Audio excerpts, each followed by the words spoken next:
بسم اللہ الرحمن الرحیم۔ السلام علیکم۔ ایک دفعہ مدینہ منورہ میں ایک شاعر نے نبی اکرم صلی اللہ علیہ وآلہ وسلم کی شان میں گستاخانہ اشعار لکھے۔ جب اس گستاخ نے ایک محفل میں گستاخانہ اشعار پڑھے تو مدینہ میں کھلبلی مچ گئی۔ صحابہ کا ایک گروہ مسلح ہو کر اس شاعر کے گھر گیا اور اسے گرفتار کر کے مسجد نبوی میں لا کر باندھ دیا۔ کچھ دیر بعد حضور اکرم صلی اللہ علیہ وآلہ وسلم نماز کے لیے تشریف لائے تو صحابہ حضور اکرم صلی اللہ علیہ وآلہ وسلم سے عرض گزار ہوئے، اے اللہ کے رسول، اس شخص نے آپ صلی اللہ علیہ وآلہ وسلم کی شان میں گستاخی کی ہے۔ آپ صلی اللہ علیہ وآلہ وسلم نے نماز کی امامت کروائی اور پھر فرمانے لگے، اس گستاخ کی زبان کو خنجر سے کاٹ دیا جائے۔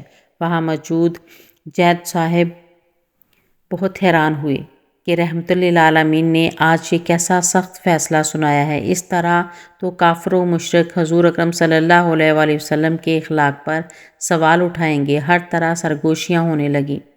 آپ صلی اللہ علیہ وآلہ وسلم کے داماد حضرت علی رضی اللہ عنہ بھی پاس ہی بیٹھے تھے۔ حضور اکرم صلی اللہ علیہ وآلہ وسلم حضرت علی رضی اللہ عنہ سے فرمانے لگے، اے علی، اس شخص کو لے جاؤ اور تم اس کی زبان کاٹ دو۔ حضرت علی رضی اللہ عنہ نے اپنے غلام کو حکم دیا کہ اونٹ تیار کرو۔ اس اونٹ پر بندھے ہوئے ہاتھوں کے ساتھ شاعر کو بٹھایا اور اسے دور لے گئے۔ حضرت علی رضی اللہ عنہ نے کچھ دور لے جا کر اس شاعر کے ہاتھ کھولے اور اسے 500 درہم دے کر کہا، جاؤ تم آزاد ہو۔ وہ گستاخ شاعر حضرت علی رضی اللہ عنہ کی طرف حیرانی سے دیکھنے لگا اور کہنے لگا کہ آپ کو تو آپ کے نبی نے کچھ اور حکم دیا تھا۔ حضرت علی رضی اللہ عنہ فرمانے لگے، مجھے خیر الانبیاء نے جو حکم دیا تھا میں عین اسی پر عمل کر رہا ہوں۔ وہ شاعر بہت متاثر ہوا کہ یہ کیسا حکمت سے بھرا فیصلہ تھا۔ مسلمانوں کے نبی کا کچھ لوگوں نے جب دور دیکھا کہ حضرت علی رضی اللہ عنہ نے شاعر کو اس کی زبان کاٹے بغیر ہی آزاد کر دیا تو وہ آپس میں باتیں کرنے لگے کہ حضرت علی رضی اللہ عنہ نے رسول صلی اللہ علیہ وآلہ وسلم کے حکم کے خلاف کام کر دیا۔ وہ سب لوگ نبی کریم صلی اللہ علیہ وآلہ وسلم کے پاس شکایت لے کر پہنچ گئے، اے محمد صلی اللہ علیہ وآلہ وسلم، حضرت علی رضی اللہ عنہ نے تو اس گستاخی کرنے والے شاعر کو 500 درہم دے کر آزاد کر دیا ہے۔ جب حضور اکرم صلی اللہ علیہ وآلہ وسلم نے ان سب لوگوں کی زبان پر شکایت کے الفاظ سنے تو فرمانے لگے کہ تم میری بات کو نہیں سمجھ سکے۔ حضرت علی رضی اللہ عنہ میری بات کو سمجھ گئے تھے۔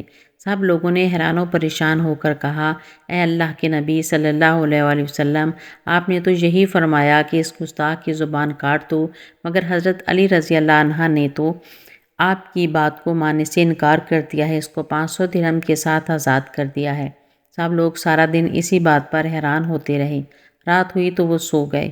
صبح جب فجر کی نماز کا وقت ہوا، جب مسلمان فجر کی نماز ادا کرنے کے لیے مسجد میں داخل ہوئے تو اس گستاخ کو دیکھ کر حیران ہو گئے کہ اس نے اسلام قبول کر لیا اور مسلمان ہو گیا۔ وہ نماز فجر ادا کرنے کے لیے وضو کر رہا ہے۔ وضو کر کے جب وہ نبی اکرم صلی اللہ علیہ وآلہ وسلم کے پاس آیا تو اس نے نبی اکرم صلی اللہ علیہ وآلہ وسلم کو فرمایا، اے اللہ کے نبی، آپ صلی اللہ علیہ وآلہ وسلم پر میرے ماں باپ قربان ہوں، میں آپ صلی اللہ علیہ وآلہ وسلم کی بارگاہ میں ایک نعت لکھ کر لایا ہوں۔ نبی اکرم صلی اللہ علیہ وآلہ وسلم نے فرمایا، اے مسلمانوں، میں نے کہا تھا کہ آپ سب میری بات کو سمجھ نہیں سکے، علی میری بات کو سمجھ گئے ہیں۔ حضرت علی رضی اللہ عنہ نے اس گستاخ کی گستاخی والی زبان کو کاٹ کر رسول اکرم صلی اللہ علیہ وآلہ وسلم کی نعت پیش کرنے والی زبان میں بدل دیا تھا۔ میری ایسی اور ویڈیو دیکھنے کے لیے چینل کو سبسکرائب کریں، ویڈیو کو لائک اور شیئر کریں۔ اللہ حافظ۔